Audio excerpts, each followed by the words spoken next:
हे शहाजी महाराजांचा जर अभ्यास आपण करायला लागलो, पण योग्य माणसाने शहाजी महाराजांना योग्य स्थान दिलंय. ज्यांनी खरं शहाजी महाराजांच्या इतिहासाचा अभ्यास केला त्याच्यामध्ये पहिल्यांदा येतात राजर्षी शाहू महाराज आहेत. दुसऱ्यांदा त्यांनी जरी काही लिहिलेलं नसलं तरी त्यांच्या एक ह्याच्यातून बोलण्यातून ते आले.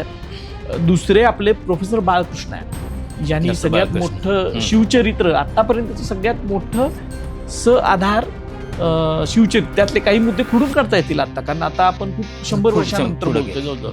पण पहिल्यांदा त्यांनी ज्या वेळेला 4 खंडामधले त्यांचं शिवचरित्र लिहिलं 1936 ला, त्यावेळेला त्यांनी शहाजी महाराजांचा सखोल कागदपत्रांचा अभ्यास केल्यानंतर त्यांच्या लक्षात आलं की शहाजी महाराजांची जी प्रतिमा फक्त आदिलशाहीच्या जागीरदार म्हणून अशी जी रंगवलेली आहे ती नुसती तशी नाही आहे. तर त्यांनी त्या चरित्राचं इंग्लिशमधलं आहे ते, त्याच्यामध्ये त्यांनी म्हटली शहाजी द किंग मेकर. पहिलाच खंड त्यांनी दिलाय की शहाजी द किंग मेकर. मग ते किंग मेकर शहाजी म्हणजे शिवाजी द किंग आहे, पण किंग मेकर शहाजी महाराज हे पहिल्यांदा बाळकृष्णांनी सांगितलं. मग डॉक्टर आप्पासाहेब पवार आहेत, मग वासी बेंद्रे आहेत, अनेक मंडळी आहेत की ज्यांनी शहाजी महाराजांचा इतिहासाचा अभ्यास केल्यानंतर त्यांच्या असं लक्षात आलं की शिवाजी महाराजांची प्रेरणा, स्वराज्याची प्रेरणा ही शहाजी महाराजांची आहे. आणि मग त्यानंतर जी काय रामदास स्वामी हे स्वराज्याची प्रेरक आहेत अशी जी मांडणी होती, तो जो काय डोलारा उभा केला होता तो धाडदिशी कोसळला.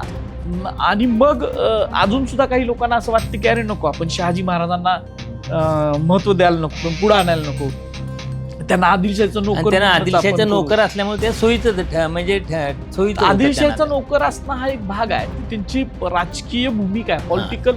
त्यांना गरजच म्हणजे त्यांना पर्यायच नव्हता. नाहीतर शिवाजी महाराजांच्या मनामध्ये कुठनं आलं, शिवाजी वयाच्या 12व्या वर्षी महाराजांच्या मनात हे येणार नाही ना की आपली मुद्रा असावी, आपला स्वतंत्र ध्वज असावा, आपलं राष्ट्रप्रधान मंडळ असावं, आपण सार्वभौमित्व घोषित करावं. हे सगळं आलंय ते तिथून आलंय. जिजाऊ साहेब आणि शहाजी महाराजांच्या ह्याच्यातून आलेल्या त्या गोष्टी आहेत.